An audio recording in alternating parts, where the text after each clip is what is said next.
Jadi kami sudah terbiasa di Karatau itu menggunakan pusat kegiatan itu di masjid. Apa saja bentuk kegiatan itu pasti dipusatkan di masjid. Sehingga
Assalamualaikum warahmatullahi wabarakatuh. Alhamdulillahirabbil alamin wassalatu wassalamu ala asyrafil anbiya'i wal mursalin wa ala alihi wa ashabihi rasulillah ajmain. Asyhadu la ilaha illallah wahdahu la syarikalah wa asyhadu anna Muhammadan abduhu wa rasuluh la nabiyya ba'. Para pemirsa channel YouTube Komunitas Saling Bantu yang dirahmati oleh Allah, puji syukur kepada Allah Subhanahu wa taala. Salawat dan salam buat junjungan kita Nabi besar Muhammad sallallahu alaihi wasallam. Sekali lagi kami mendoakan saudara sekalian di mana saja berada, mudah-mudahan dalam keadaan sehat walafiat, tidak kurang sesuatu apapun. Bagi saudara yang dalam keadaan sakit, mudah-mudahan Allah akan segera datangkan obatnya, angkat semua penyakit. Yang dalam keadaan susah akan dilapangkan oleh Allah, dan yang dalam keadaan sempit akan, yang keadaan susah dimudahkan, dan yang dalam keadaan sempit akan dilapangkan oleh Allah Subhanahu wa taala. Para pemirsa channel YouTube yang berbahagia, di belakang saya ini kita melihat ada sebuah bangunan masjid, yaitu Masjid Al Ihsan Karatau. Masjid yang terletak di Jorong, Bangkawih dan Parabe, dan Kenegarian Banu Hampu, Kenegarian Ladang Laweh, Kecamatan Banu Hampu, Kabupaten Agam. Bagi para pemirsa, kita ingin informasikan juga bahwa dusun kecil ini bernama Dusun Karatau adalah merupakan kampung dari orang tua salah satu tokoh pembaharuan gerakan pembaharuan Islam di Sumatera Barat, Syekh Ibrahim Musa.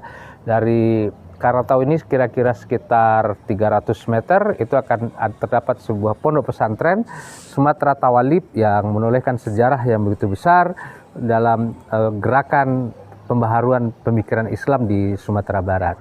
Nah, di kampung ini yang terdiri dari lebih kurang 40 sampai 60 buah rumah, dan sejak dari dulu kampung ini menjadikan surau sebagai sentral pusat kegiatan urat nadi dari kebersamaan masyarakat yang ada di sini.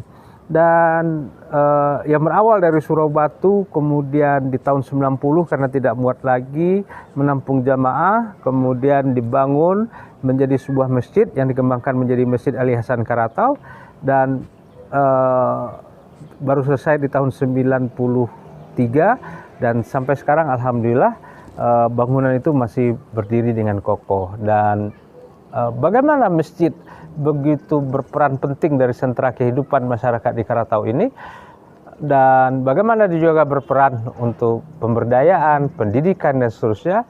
Mari kita simak penuturan dari pengurus Masjid Ali Hasan Karatau. Assalamualaikum warahmatullahi wabarakatuh. Alhamdulillahirabbil alamin, assalatu wassalamu ala asyrafil anbiya'i wal mursalin wa ala alihi wa ashabihi ajmain. Asyhadu an la ilaha illallah wa asyhadu anna Muhammadan abduhu wa rasuluhu la nabiyya ba'dah. Rabbi shrah li sadri wa yassir li amri wahlul 'uqdatam min lisani yafqahu qawli. Saudara-saudara di mana saja berada, pada sore hari ini saya akan bercerita tentang peranan masjid atau surau di tengah-tengah masyarakat kita.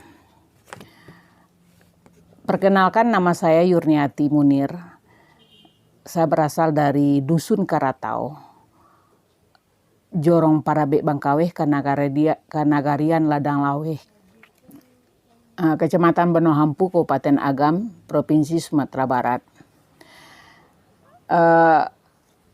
Profesi saya adalah sebagai guru SMP Negeri 1 Batipu yang telah mengajar selama 37 tahun dan insya Allah akan pensiun 1 Juli 2020 ini. Alhamdulillah, pengabdian saya selama 37 tahun itu saya mulai dari kecil saya yang sudah bercita-cita untuk menjadi guru, karena ketika itu di kampung saya sudah ada semacam pendidikan yang disebut dengan didikan subuh.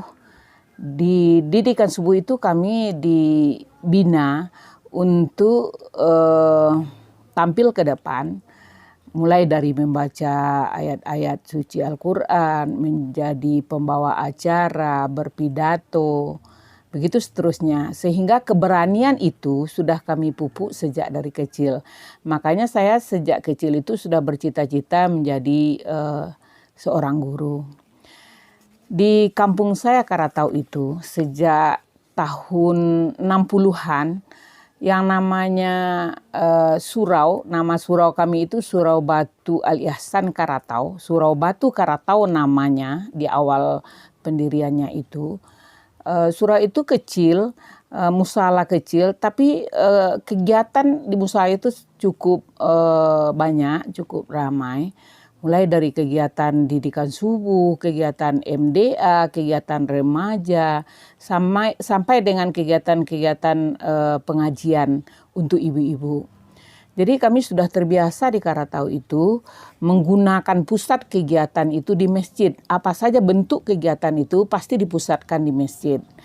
Sehingga sekitar tahun 90-an, karena masjid yang dulunya bernama Surau Batu Karatau itu sudah sempit karena penduduk sudah tambah banyak juga, maka atas mufakat masyarakat Karatau, baik yang berada di kampung ataupun yang berada di rantau, untuk membangun masjid baru.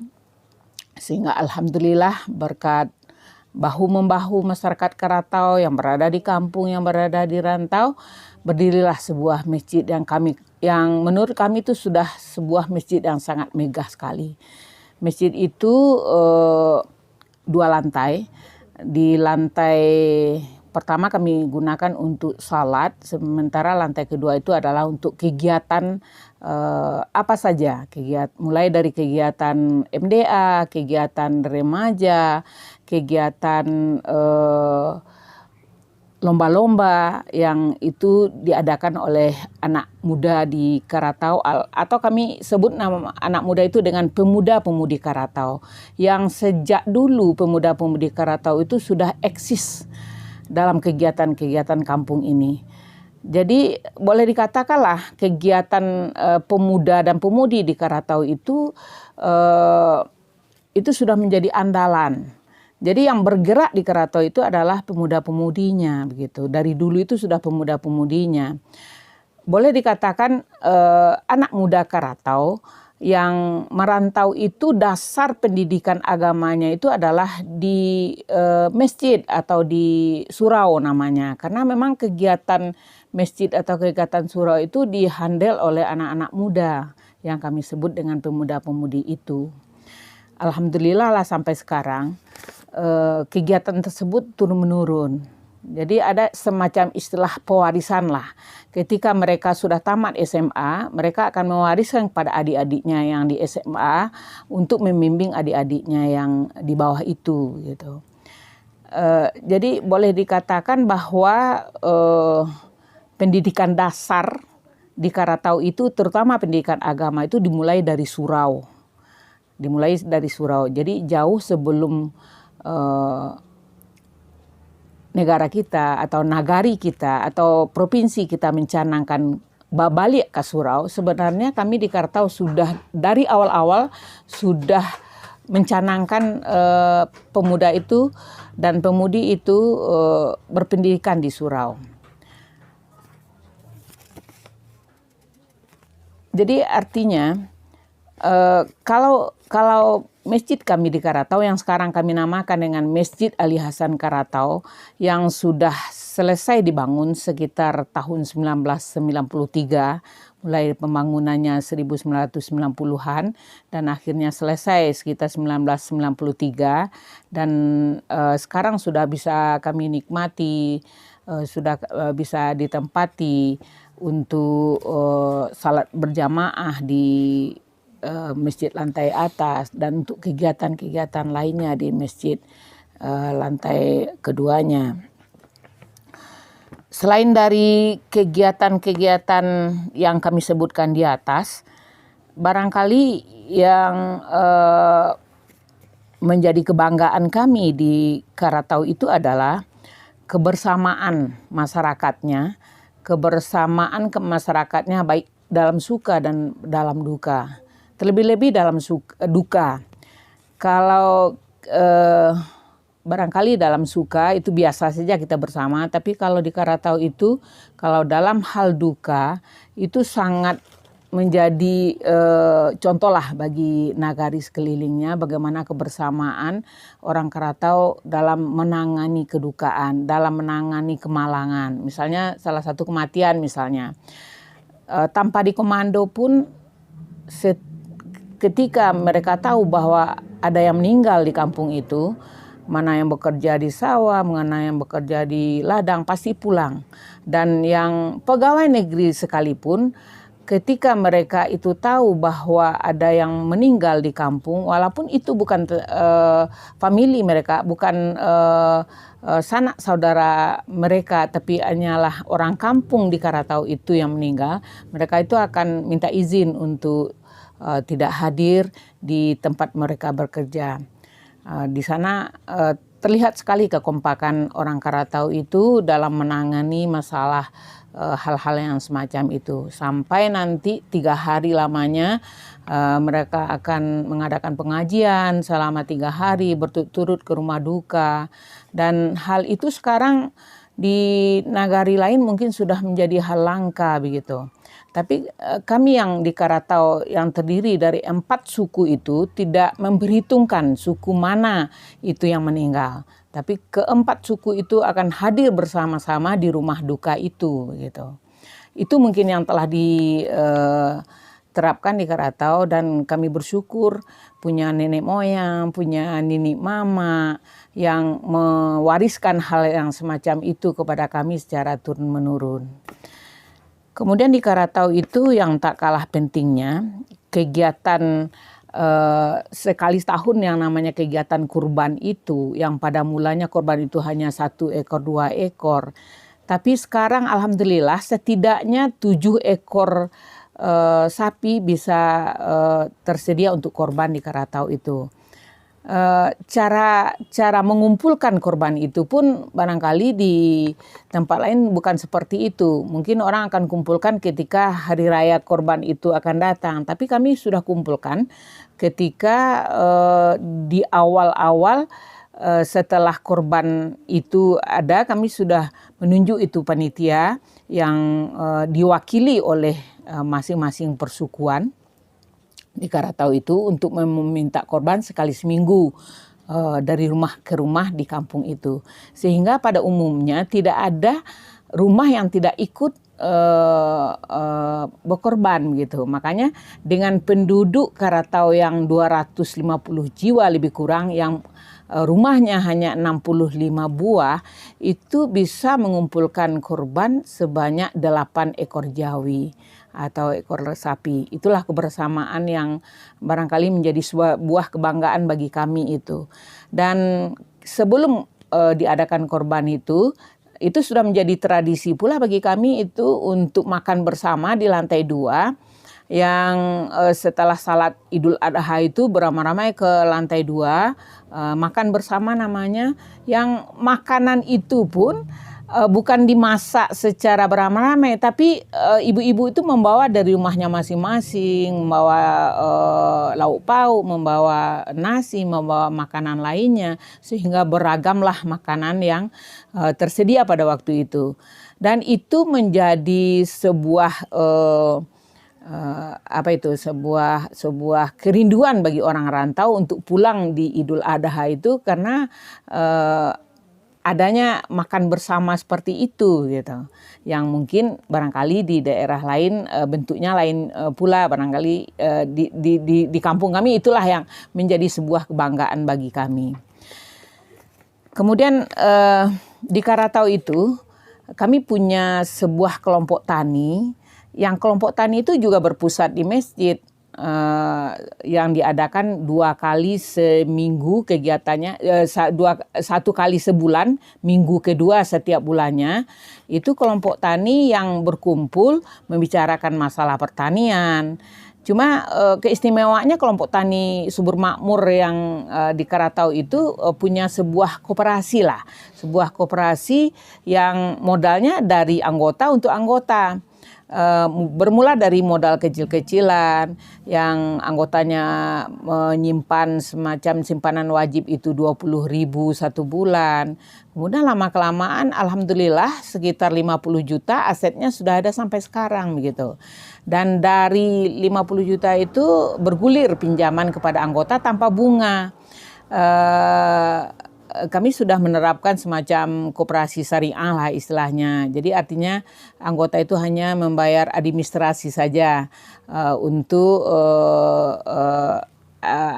kepengurusan lah, untuk biaya kepengurusan kelompok namanya.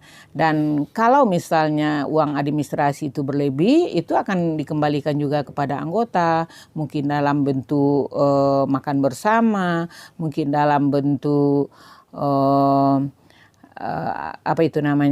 dalam bentuk membeli semacam oleh-oleh untuk lebaran, walaupun hanya sedikit begitu. Malahan kelompok tani itu sudah bisa membelikan bapak-bapak kelompok tani itu baju seragam, dan ibu-ibunya diberikan semacam oleh-oleh lebaran begitu.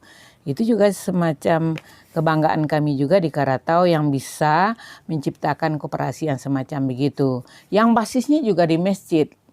Nah, jadi pokoknya semua kegiatan kami itu ada di masjid. Kemudian barangkali pembiayaan dari mana datangnya biaya masjid, bagaimana untuk kebersihan masjid, pembangunan masjid segala macam, biaya dana rutin masjid, itu pun terkumpul dari jamaah setiap pagi. Alhamdulillah lah, setiap bulan itu kalau dikalkulasikan uang yang terkumpul itu berjumlah 300.000 lah sebulan. Karena setiap hari itu sedikitnya jamaah berinfak 2.000, berwakaf 2.000. Akhirnya dari sedikit demi sedikit itu terkumpul juga lah uang. Insya Allah bisa untuk membiayai honor guru yang mengadakan wirid, guru wirid misalnya, bisalah untuk dana kebersihan masjid misalnya. Dan malahan untuk wakaf itu, untuk pembangunan masjid misalnya, merehab tempat beruduk segala macam, itu juga kami kumpulkan dari jamaah, dan juga bantuan dari perantau juga tidak kalah pentingnya begitu. Nah, itulah semacam kebersamaan kami di Karatau itu, yang pusat kebersamaan itu ada di masjid. Mudah-mudahan apa yang saya ceritakan tentang Masjid Al Ihsan Karatau itu menjadi motivasi bagi pendengar semua, yang mungkin itu bisa diterapkan di masjid kita yang lain. Mudah-mudahan kita bisa memakmurkan masjid itu di masa yang akan datang, karena kita yakin bahwa orang yang mencintai masjid itu pasti akan dicintai Allah. Orang yang meramaikan masjid akan diberi oleh Allah. Orang yang meramaikan masjid di kampung itu insya Allah akan terhindar dari segala macam kemudaratan, segala macam mara bahaya malapetaka. Barangkali itu yang perlu kita tanamkan kepada anak-anak muda kita sekarang, bahwa bagaimana mereka itu memanfaatkan masjid, memberdayakan masjid untuk mereka kembali lagi ke masjid. Karena satu-satunya usaha kita itu untuk memberantas kebobrokan moral, untuk meningkatkan karakter pemuda kita ke arah yang lebih baik, itu adalah dari masjid. Apalagi sebenarnya masjid itu bisa dijadikan sebagai pusat pemberdayaan ekonomi umat begitu.